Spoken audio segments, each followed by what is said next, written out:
இப்போது ஆய்வரங்கம் நடைபெறும். அனைவரும் அதை நாங்கள் கண்டு கழிக்கலாம்.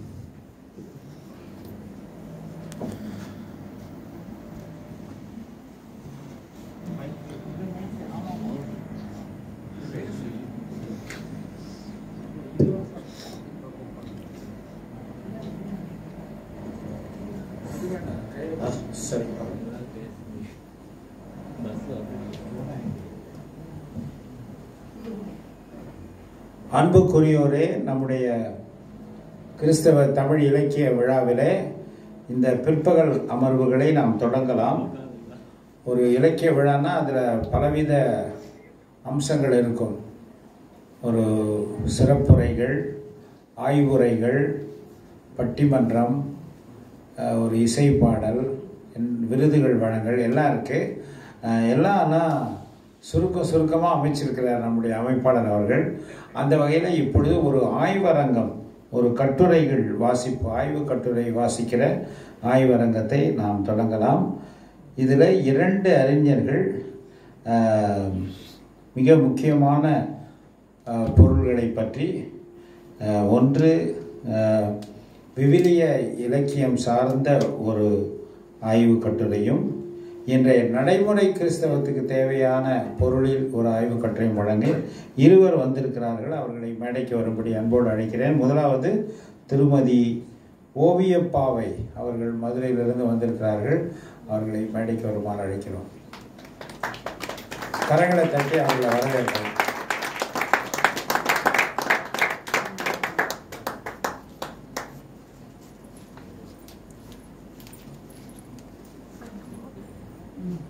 வாங்க, கொஞ்சம் பின்னால இப்படி போய் அப்படி போய். அடுத்தது இங்கே அடை, நீங்க வர தனித்தனியா போட்டோ எடுத்துருக்காங்க.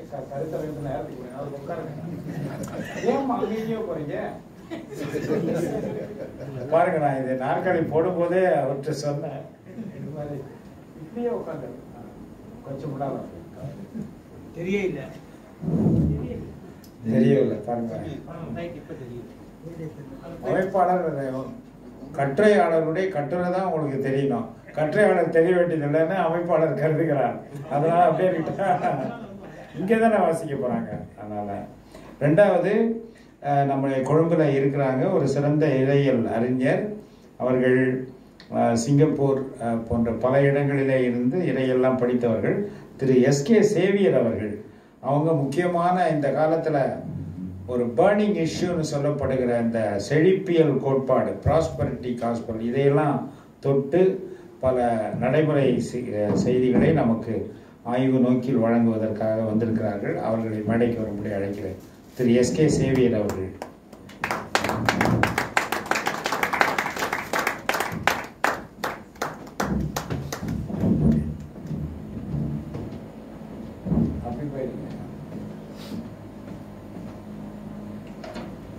உங்களுக்கு ஒரு மகிழ்ச்சியான செய்தி, இந்த கருத்தரங்கத்துக்கு அப்புறம் பட்டிமன்றம், நம்முடைய சகோதரர் மனோகரன் அவர்களுடைய ஆய்வுரையெல்லாம் இருக்குது. அதனால இந்த கருத்தரங்கம் சீக்கிரம் முடிச்சிட போகிறோம்.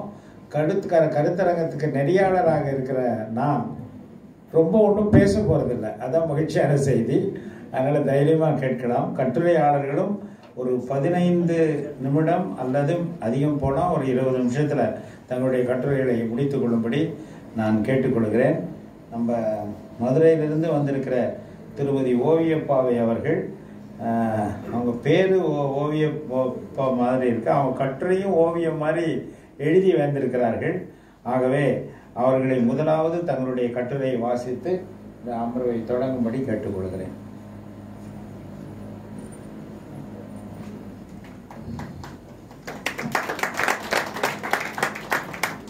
நண்பர்கள் யாவருக்கும் மாலை வணக்கத்தை தெரிவித்துக் கொள்கிறேன். நான் இந்தியாவில் இருக்கின்ற மயிலாடுதுறை மாவட்டத்தை சார்ந்தவள். தமிழ்நாடு இறையியல் கல்லூரியில் தற்பொழுது ஆயர் படிப்பை நிறைவு செய்துள்ளேன். நான் தமிழ் சுவிசேஷ லூத்ரன், அதாவது தமிழ் இவாஞ்சலிக்கல் லூத்ரன் சர்ச்சை சார்ந்தவள். இன்னும் ஒரு சில மாதங்களில் ஆயர் அருட்பொழிவை பெற்று திருச்சபைக்கு சென்று எனது பணியை தொடருவேன் என்று நம்புகிறேன். உங்கள் அனைவருடைய வாழ்த்துதலோடு நான் செய்த ஆய்வை இப்பொழுது நம் முன்பாக ஒரு கலந்துரையாடல் அந்த அறிக்கையை உங்கள் முன்பாக சமர்ப்பிக்கின்றேன். நம்முடைய திருமறையில் இருக்கின்ற உன்னத பாட்டு என்று சொல்லக்கூடிய திருவிவிலியம், தற்போது இருக்கின்ற மொழிபெயர்ப்பில் இனிமை மிகு பாடல் என்று சொல்லப்படுகின்ற அந்த பாடலை தமிழ் அகப்பொருள் இலக்கியத்தோடு இணைந்து படிக்கின்ற ஒரு சூழலை உருவாக்குவதற்கான முயற்சி தான் இந்த முயற்சி. தலைப்பு நான் இப்படியாக கொடுத்திருந்தேன்: இனிமை மிகு பாடலும் தமிழ் அகப்பொருள் இலக்கியமும், canticles of canticles and Tamil romantical literature. இதுதான் என்னுடைய ஆய்வின் தலைப்பு. எபிரேய இலக்கியத்தை சார்ந்த இனிமை மிகு பாடல் சிறந்த இலக்கிய நயத்தோடு ஆண் பெண் காதலை வெளிப்படுத்தும் கவிதை கொண்டதாக உள்ளது. இந்த கவிதைகள் கடவுளின் அருட்கொடையான காதல், திருமணம், அதன் மேன்மையை எதிரொலித்தாலும் திருச்சபைகளில் இந்த பகுதி அதிகமாக பயன்படுத்தப்படுவதில்லை. இந்த சிக்கலை ஆய்வதும் இந்த இனிமை மிகு பாடல் தமிழ் சங்க இலக்கியத்தில் உள்ள கூறுபாடுகளை தழுவியுள்ளன என்பதையும், இனிமை மிகு பாடல் கவிதையை தமிழ் சங்க இலக்கியத்துடன் இணைந்து படிக்கும் வாய்ப்பை உருவாக்க முயற்சிப்பதே இந்த ஆய்வாகும். பாடல்களின் பாடல்கள் என்று குறிப்பிடப்படும் இந்த பாடல் மனித அன்பின் பாடலாக கருதப்படும் என்றால் திருச்சபைக்குள் இதற்கான முக்கியத்துவம் குறைவது ஏன்? காதல், திருமணம், பாலுணர்வு பற்றிய எதிர்மறையான பார்வையை களைவதும் தமிழ் சங்க இலக்கியத்துடன் இனிமை மிகு பாடலை இணைந்து படிப்பதுமே இந்த ஆய்வின் நோக்கமாகும். இதோடைய அமைப்பு முறை: இனிமை மிகு பாடலில் 8 பிரிவுகள் இருந்தாலும் இந்த 8 பிரிவுகளும் அன்பின் முழு வெளிப்பாடாக இருந்தாலும் காதல், திருமணம், அதன் மேன்மை இதனை சார்ந்த ஒரு சில பகுதிகளை மட்டுமே நான் ஆய்வுக்காக எடுத்துக்கொண்டேன். இது 3 இயலாக இந்த ஆய்வானது அமைந்தது. முதல் இயலில் இனிமை மிகு பாடலும் சங்க இலக்கியத்தில் இருக்கின்ற கூறுபாடுகளையும் கொண்டது. இரண்டாவது இயல் இனிமை மிகு பாடலில் இருக்கின்ற, குறிப்பாக திருக்குறளில் இருக்கின்ற இன்பத்து பாலில் உள்ள உருவகங்களை மையப்படுத்தியது. மூன்றாவது, இறையியலிலும் வாழ்வியலிலும் இந்த அமைப்பில் இந்த இனிமை மிகு பாடலும் திருக்குறளில் இருக்கின்ற இன்பத்து பாலும் எவ்வாறு அமைந்துள்ளன என்பதும் தான் இந்த ஆய்வாகும். இந்த நூலின் சிறப்புகள் என்று பார்ப்போம் என்றால், இனிமை மிகு பாடல் எழில்மிக்க பாடல்கள் நிறைந்த கவிதையாகும். உணர்ச்சியை தூண்டக்கூடிய உடல் வர்ணனைகள் நிறைந்துள்ளன. திருமறை ஒன்றில்தான் இந்த நூலின் கருத்துகள் கதாபாத்திரங்கள் வாயிலாக வெளியிடப்படுகின்றன. இந்த பகுதியில் இருவர் உரையாடும் முறையில் இல்லாமல் தனி மொழி நடையிலேயே இந்த இனிமை மிகு பாடல் அமைந்துள்ளது. இந்நூலில் சில நாடக கூறுகள் இருப்பினும் இது நாடகம் அல்ல. விரிவான கற்பனை சித்திரங்களும் அதிகமான உருவகங்களும் இதிலே நிறைந்துள்ளன.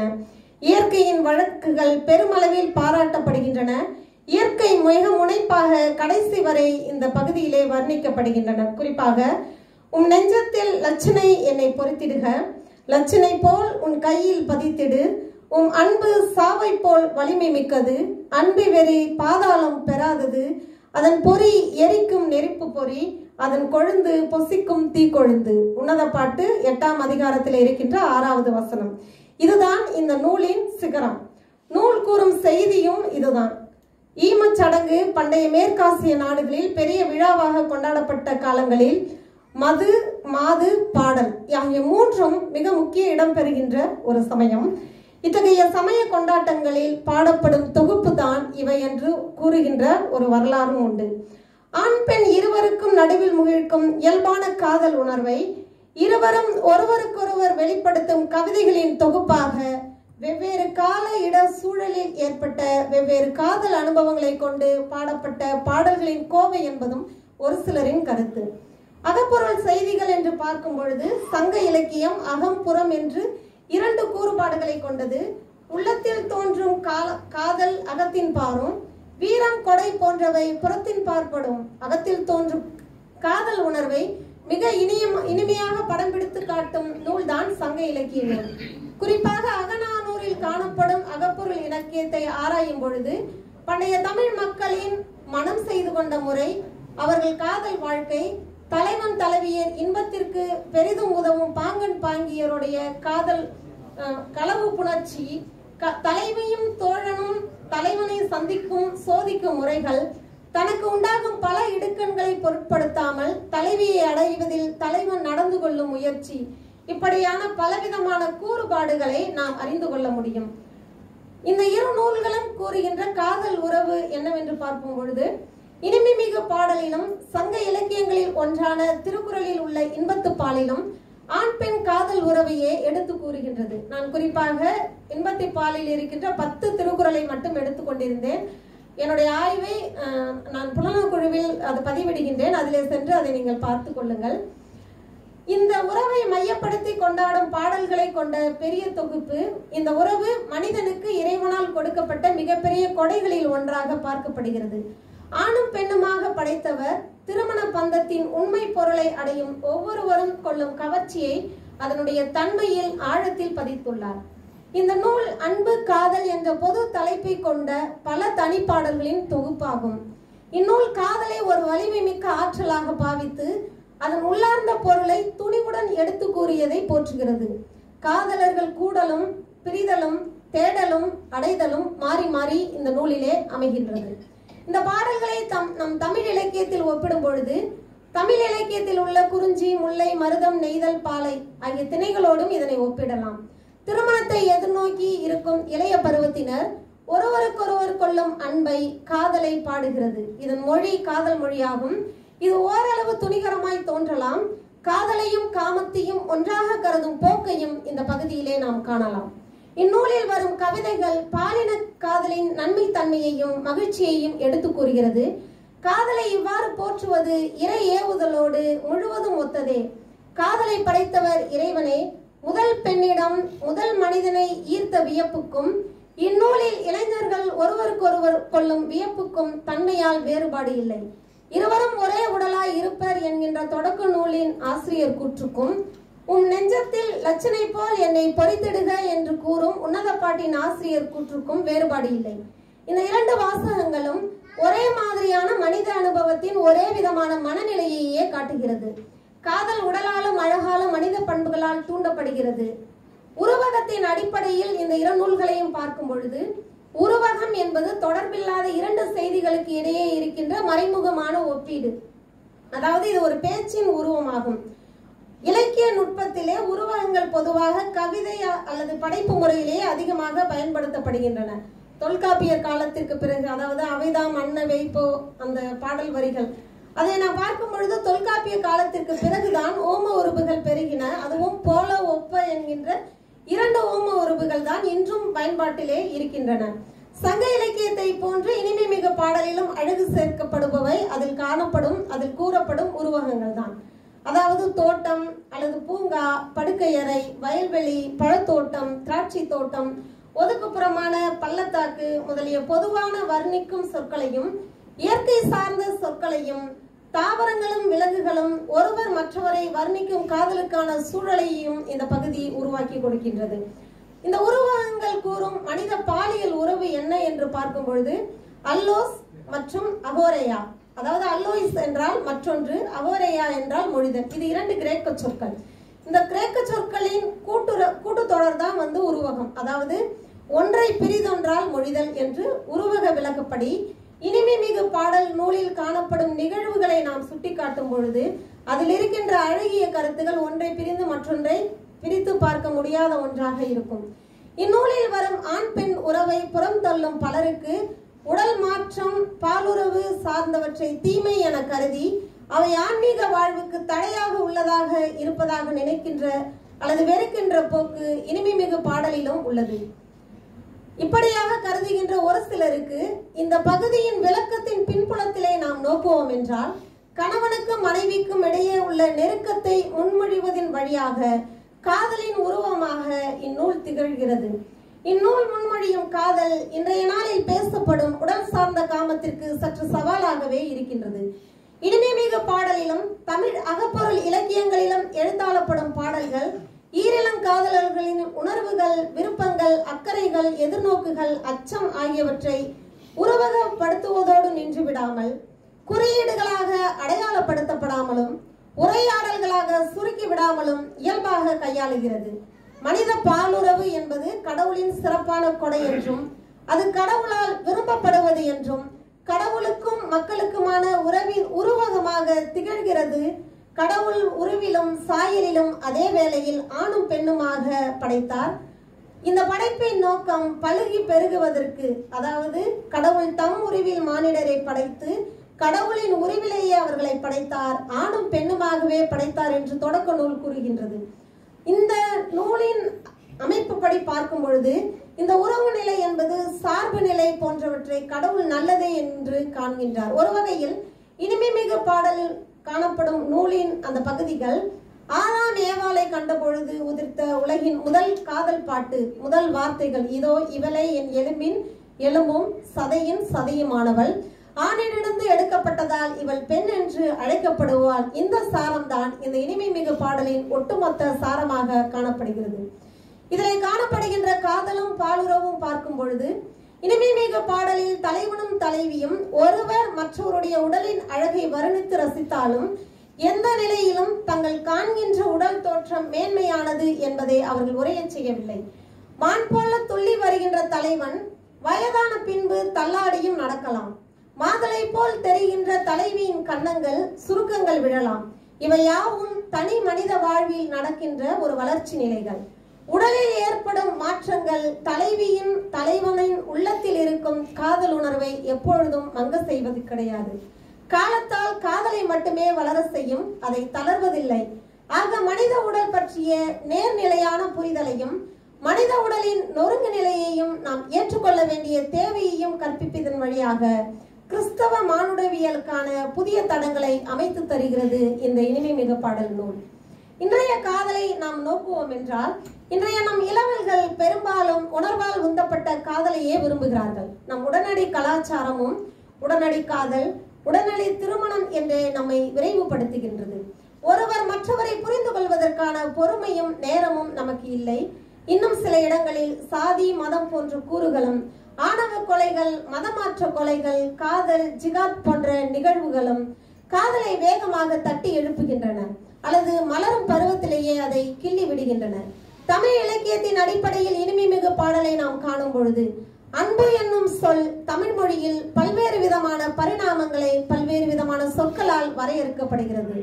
நண்பர்களுக்கு இடையே திகழும் அன்பு நட்பு, காதலர்கள் கணவன் மனைவி உறவிலே திகழும் அன்பு காதல், பெற்றோர் பிள்ளைகள் மேலும் பிள்ளைகள் பெற்றோர் மேலும் காட்டும் அன்பு பாசம், வலியோர் வறியோர் மேல் காட்டும் அன்பு இரக்கம், உயிர்கள் தங்களுக்கு கீழிருக்கும் உயிர்கள் மேல் காட்டும் அன்பு காருண்யம், மனிதர் கடவுளுக்கு காட்டும் அன்பு பக்தி, கடவுள் மனிதர் மேல் காட்டும் அன்பு ஆசி, அன்பின் பரிமாணமான காதல் திணையாக பார்க்கப்படுகிறது. இப்படி தமிழ் இலக்கியம் திணையை அகம் புறம் என வழங்கி காதலை அகத்திணை என்றும் வீரத்திணை புறத்திணை என்றும் கொண்டாடுகின்றன. அகநானூர் ஊரில் நாம் காணும் தலைவன் தலைவி தலைமகள் தோழி கண்டோர் ஆகியோரின் கூற்றுகள் இனிமைமிகு பாடலில் காணும் கூற்றுகளை ஒத்திருக்கின்றன. நம் தமிழ் மரபில் 12 ஆழ்வார்களில் ஒருவரான பெரியாழ்வாரின் மகள் கோதை எனப்படும் ஆண்டாள் திருமாலை மனதில் எண்ணியவாறு இசைக்கின்ற 30 பாடல்கள் திருப்பாவை என வழங்கப்படுகின்றன. கடவுளை கணவராகவும் தம்மை அவருடைய மனைவியாகவும் ஒப்பிட்டு பாடுகின்றார் ஆண்டாள். நான் உறங்கினேன், என் நெஞ்சமோ விழித்திருந்தது, இதோ என் காதலர் கதவை தட்டுகிறார், கதவை திற என் தங்காய், என் அன்பே என் வெண்புறாவே நிறையழகே, என் தலை பனியால் நனைந்துள்ளது, என் தலைமயிர் சுருள் இரவு தூறலால் ஈரமானது, என் காதலர் கதவு துளை வழியாக கையை விட்டார், என் நெஞ்சம் அவருக்காக துள்ளிற்று என்கின்ற இனிமைமிகு பாடலில் சாரம் திருப்பாவை பாடல் 9 காண கிடைக்கிறது. தூமணி மாடத்து சுற்றும் விளக்கரிய தூமங்கமழ துயிலினை மேல் கண் வளரும் மாமான் மகளே, மணிக்கதவம் தாழ்த்திரவாய், மாமீர் அவளை எழுப்பீரோ, உம் மகள்தான் ஊமையோ அன்றி செவிடோ அனந்தலோ, ஏமம் பெருந்துயல் மந்திரப்பட்டாலோ, மாமாயன் மாதவன் வைகுந்தன் என்றென்று நாமும் பலவும் நவின்றலோர் எம் பாவாய் என்ற இந்த பாடல் பிரகாசமான நவரத்னங்களால் கட்டப்பட்ட மாளிகையில் சுற்றி விளக்கரிய நறுமண திரவிய மனம் சூழ அழகிய பஞ்சுமெத்தையில் உறங்கும் என் மாமன் மகளே என்று அழைக்கின்ற இந்த பாடலும் கிருஷ்ண பகவானை தம் மனதில் இருத்துகின்ற மீராபாய் பாடும் பஜனை பாடலிலும் இதே விதமான உருவகம் காண கிடைக்கிறது.